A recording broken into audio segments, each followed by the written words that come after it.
صلی علی رسولہ الکریم اما بعد قال النبی صلی اللہ علیہ وسلم تحفۃ المؤمن الموت او کما قال صلی اللہ علیہ وسلم۔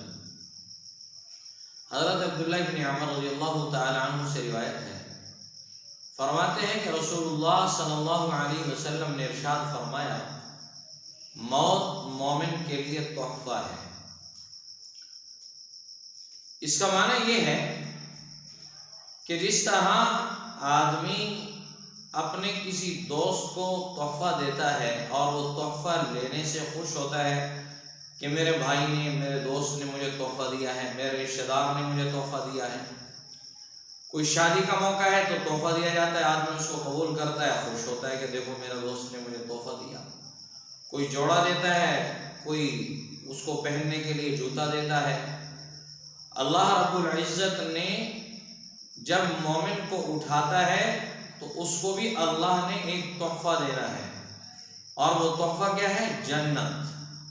ایماندار جب دنیا سے جاتا ہے تو اس کو ایک تو اللہ کی زیارت نصیب ہوتی ہے، اللہ تعالیٰ کا دیدار نصیب ہوتا ہے، اور دوسرا اللہ رب العزت اس کو تحفے میں اپنی خوبصورت جنت سے نوازتے ہیں۔ تو جو مسلمان یہ چاہتا ہے کہ میں دنیا سے جاؤں تو اس حالت میں جاؤں کہ مجھے ایمان کی حالت میں موت آئے، اس کو چاہیے کہ وہ روزانہ کلمہ کی پابندی کرے، چونکہ جس چیز کا تذکرہ زیادہ ہوتا ہے وہی چیز اس کے آخری وقت میں زیادہ یاد ہوگی۔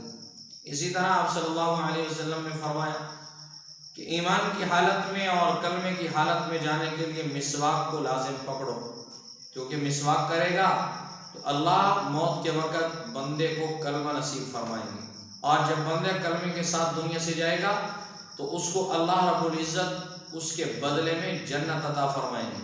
تو یہ اللہ کی طرف سے مومن کے لیے موت اسی لیے تحفہ ہے کہ یہ اللہ اور بندے کے درمیان ملاقات کا جو ذریعہ ہے، اور حقیقی ملاقات کا جو ذریعہ ہے وہ موت ہے۔ جیسے پل ہوتا ہے، ایک علاقے سے دوسرے علاقے کو ملاتا ہے، تو اس طرح اللہ سے ملاقات تب ہی ہو سکتی ہے جب موت واقع ہوگی۔ اگر موت ہی نہیں آئے گی تو اللہ کے ساتھ ملاقات اور جنت بغیر اس کے ممکن نہیں ہے۔ اس لیے موت کی تیاری کریں، موت کی فکر کریں، اور موت جتنی انسان کو ایمان کی حالت میں آئے گی تو اتنا کسی اور چیز میں مزہ نہیں ہوگا۔ جب دنیا سے رخصت ہوگا تو اس کے لیے سب سے بڑا تحفہ دنیا سے جاتے وقت کلمہ توحید ہے، اور کلمہ رسالت ہے، اور ایمان کی حالت میں جانا ہے، اور اس کے بعد پھر اللہ رب العزت کی زیارت کی صورت میں اور جنت کی صورت میں اس کو اللہ تحفہ عطا فرمائیں گے۔ اللہ رب العزت مجھے اور آپ کو اپنی زندگی کی قدردانی کرتے ہوئے نیک اعمال کرنے کی توفیق نصیب فرمائے۔